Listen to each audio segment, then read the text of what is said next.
realistically what you need is to have confidence, you need to have communication skills, and just be able to walk into a room and feel very sure about the decisions that you're making, really believe in the kinds of decisions that you're making. So today I'm on my way to interview Laura, who is a product designer here in London. I actually met Laura a couple of weeks ago, and she told me that she has been contracting her entire working life. She actually did a degree at Columbia University over in the States, and that was primarily in English literature. And from that, with no formal UX training, she's become a really successful product designer and contractor. So I asked her if she'd be up for having a quick chat about her journey into it. And this is what she said. Hi! Hello!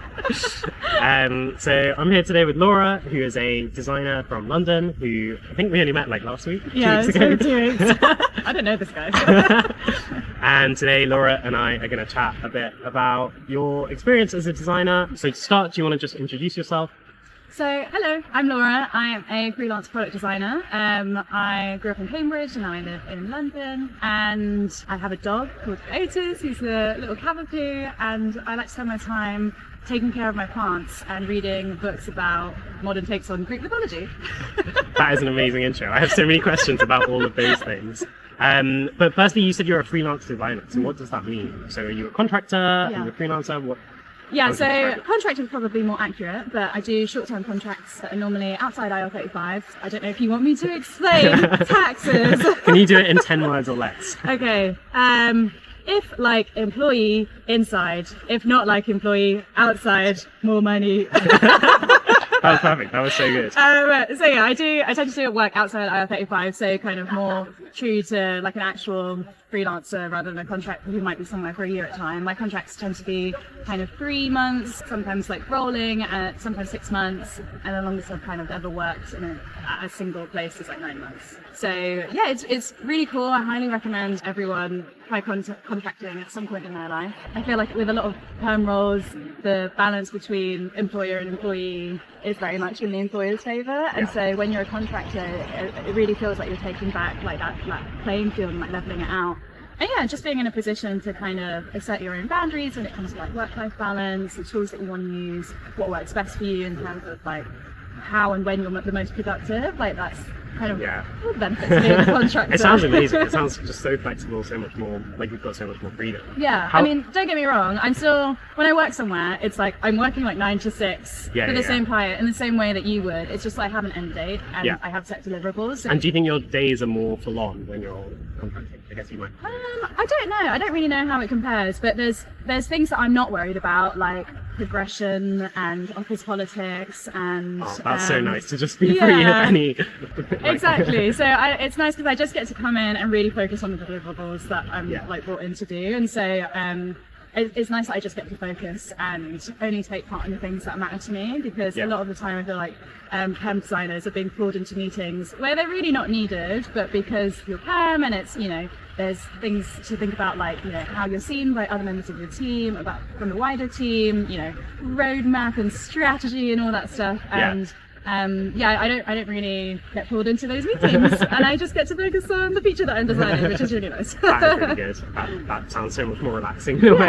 Yeah, it's nice. And how did you get into it? Have you always been contracting? Yeah, so I graduated during COVID, which was not ideal. So I went to uni at Columbia University in New York. Very sick. And on a scholarship. All right. So I was a first-gen low-income student. And that was part of the reason why I got a scholarship. I wasn't planning on coming back to the UK until after my term ended, but actually COVID cut that short, so I came back and finished my degree online just for like the last 6 weeks. And then I actually studied English at university and didn't discover like the world of UX or product design until my last year at university, because when you're an English graduate, people say, oh, you're going to go into teaching, into journalism, are you going to write a book, publishing, that kind of thing. And none of that had ever really interested me. How did you hear about UX? Well, I started studying computer science while at university. Because in America, you don't have to just do the subject. Yeah, exactly. So I had loads of people who were coding around me, and I was like, you guys look like you're hacking the mainframe. I want to do that too. You want to hack the mainframe. Exactly. So there I was in my Python class, like, But I quickly discovered I wasn't cut out to be like a software engineer, but that tech was a very attractive industry for me. And I then was like, how can I use my English skills in the tech industry? So I started looking, at your FANG internships, and I found a content strategy internship. And as I was researching that, I discovered UX writing, and I was like, what's UX writing? And then as part of that, I was like, oh, what's UX design actually? Just like as a generalist, what does being a UX generalist That's so interesting involve? that you heard about UX writing before UX design. Yeah. I feel like UX writing is the very niche thing, and UX design is the main big one. Exactly. And so at the time I was thinking I could try and just go straight into being a UX writer, but then I thought I feel like I'm like kind of pushing myself into a niche for the rest of my career if I do that. And also I just liked the idea of having more control over the design rather than just the words. So for me it was like, I'll study and be a generalist, and my long-term plan, if I still choose to do it, will be to specialize in UX writing down the line. So now I brand myself as what you would call a content-first designer. That's good self-branding. Yeah. And so my philosophy is, if you remove all of the words from a page on an app or a website, it doesn't matter how well placed your button is, how rounded the corners are, what the colors are, if there's no word on the button to guide you through that journey. And so I really like thinking about how words kind of take you through a journey, how users are having conversations with products as they move through tasks that they're doing. I mean, language is so, like, the way things are designed is so tied up with the way language is used. If you're designing something, design is just about shaping the person's experience of using something, and the words are like the most important part of that. My like pet peeve is seeing Lorem Ipsum on design. It's just the words. That doesn't help. That doesn't help anyone. How can you test with that? Don't use Lorem Ipsum, guys. So you've just told us about how you heard about UX design and more of a content-first design. So coming back to how did you get into contracting? So I graduated during COVID, like I said, and it was at that point that I'd taught myself over the year lots of things to do with kind of UX, read all the books that you can imagine, all the blog posts, watched all the YouTube videos. It was getting to the point where I wanted to enter the world of UX as a working professional, and naturally during COVID, nobody was hiring. Hiring freeze was absolutely everywhere. And my expectation was that I would join as a junior designer and probably work at an agency to get lots of exposure and, just climb the corporate ladder as most designers do. And then COVID actually ended up being like an interesting opportunity for me, which was that my UI design professor / computer science professor at Columbia, Professor Lydia Chilton, if she ever watches this, who's amazing, kind of took me in as her mentee, and together we founded Design at Columbia. At the time, it was a virtual community for kind of anyone and everyone who was remotely interested in anything that was design thinking related. And the idea was making design like accessible to students and alumni and kind of anyone who was remotely connected to Columbia. And so we held a bunch of kind of online workshops. We did like an 8-week sprint just over the summer. And at that time, kind of every single student whose internship was offered to them had their offer rescinded. Things weren't happening. The whole world just stopped. So we had like, I think our Slack had like 1,000 people join in like the space of a month, and we had like 800 people taking part in our sprint. So it was awesome. It was really cool. It was massive. That's amazing that you just like created the space for people. And it was just really lucky, honestly, because everyone didn't have anything to do and they were desperate to fill their time with something that was useful and exciting and interesting. And so that was a really fun way for me to learn more about design while kind of teaching the little that I did know to anyone. And I just got to, talk with a lot of people, see lots of ideas, learn myself, learn how to use Figma, all that stuff. And it was just really exciting. So that was kind of immediately following uni. And then September came around, I was like, right, okay, that's been fun. The world is kind of re-entering like a level of normal, a little bit. So I had actually joined a bunch of design Slack groups, which I highly recommend anyone doing. I think community is really important. I'm a massive community advocate. That's how we met. You're a London design community. Exactly. I just joined a whole bunch, and there was one global community that had a jobs channel where somebody posted very casually, I'm looking for a UI designer, freelance, maybe like a 1-week contract to help me clean up some files. And at that point, I didn't even have a portfolio. I'd been doing lots of kind of personal projects, and I just sent him a direct message saying, I think I can do what you need me to do. So he messaged back being like, sure, let's hop on a call. And I had no idea what day rates were like, so I pitched myself at a horrendously low rate. But that was one of the reasons that he chose me at the end, as well as the fact that I was the only person who messaged him like a real human. Everyone else was, hi, I would like to formally apply. And it was just cleaning up Figma files. But through that I learned so much Yeah. about how to make a Figma file, set it up properly, Yeah. or learn about components and grids and stuff like that. So that was a really amazing learning opportunity for me. And once that ended, I still had that kind of vague dream of become a junior designer, climb the corporate ladder. And I thought, one of those things where I just got super lucky. I found a startup that was looking for their first ever designer, basically to take the founder's ideas to a first prototype and then pitch that with to investors.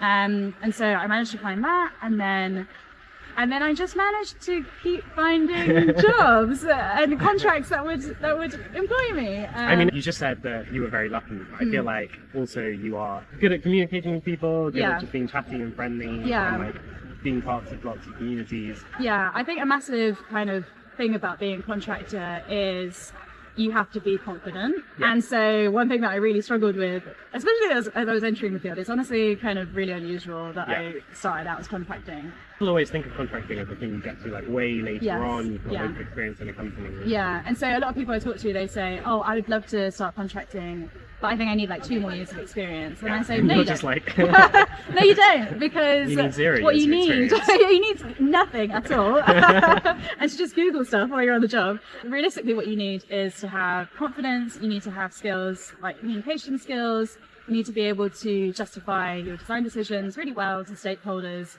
often to stakeholders that have never worked with a designer before, especially if you're working with like startups. And just be able to walk into a room and feel very sure about the decisions that you're making, really believe in the kinds of decisions that you're making. And I think if you can do that, then you're pretty well set up to be a contractor. But a lot of people find the prospect of leaving firm employment very scary and full of risk, and maybe it is right now because the market is terrible. Yeah, it's not great. Yeah, maybe just wait. If you're watching this right now, wait. It's a hard time to find jobs. Yeah, for sure. But I remember speaking to someone also in our design group who is a contractor, and I remember saying it must be really scary not knowing where your next paycheck's coming from. And he was like, the freedom it allows me. I think he said he just found it really cold in the UK one winter, so he just left the country for 3 months, and because he was contracting, you could just do that.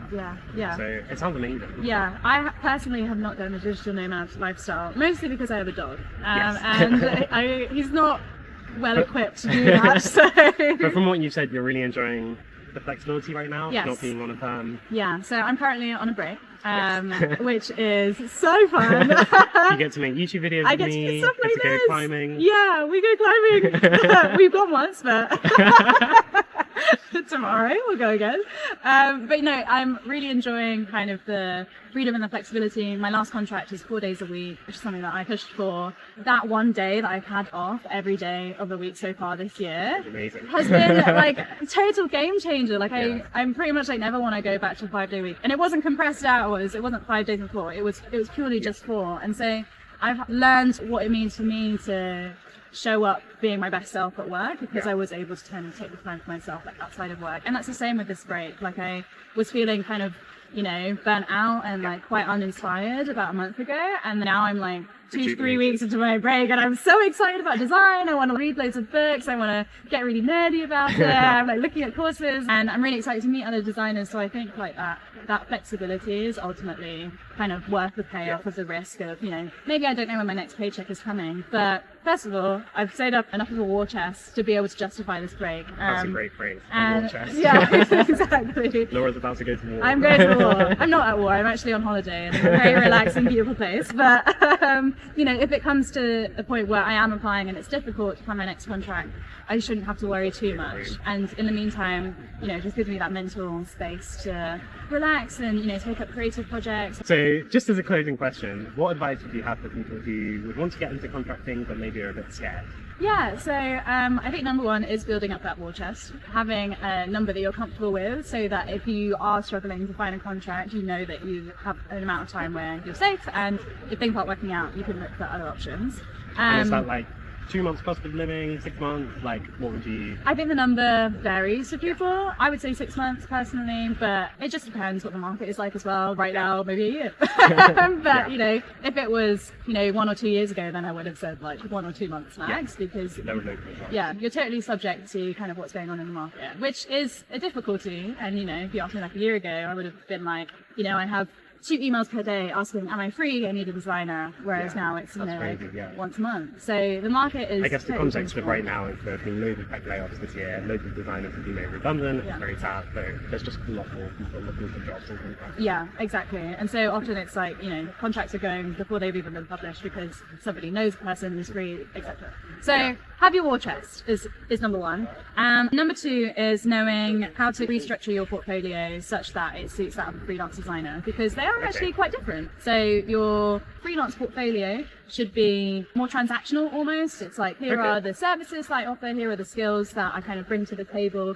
these are the kinds of teams that I slot into. So is it different from a normal UX portfolio where you've got case studies and you talk about what you did on a project? Yeah, so your case studies are probably still quite similar, but I feel like with a regular portfolio, it's more about, fit and more about you as a person. And unfortunately, because you're joining a company. You're joining a team, exactly, and they want to know that you're a good fit in terms of culture, not just in terms of the work that you do. And often it's about your potential, your growth, where might we shape you. Yeah, exactly. Whereas when you're a freelancer, you are hired to deliver. And so it's more about, here's what I've done for previous people, here's what I can do for you. It's not about you as a person necessarily. People don't care that I have a dog.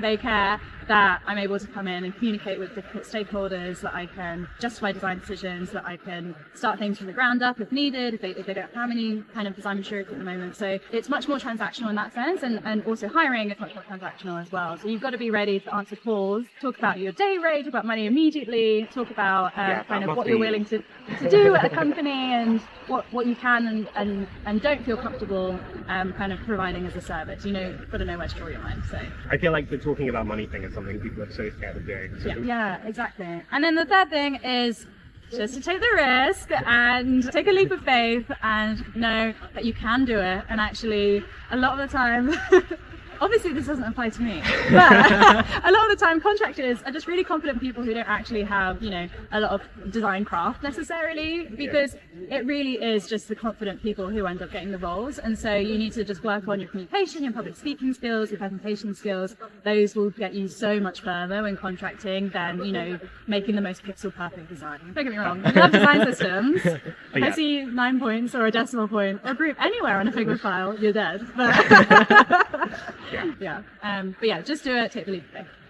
Awesome. Well, thank you so much, Laura. Thank you so much for joining me and taking the time to talk about your journey as a contractor. Thank you. And it's been great chatting to you. So Bye, we'll everyone. see you on the next one.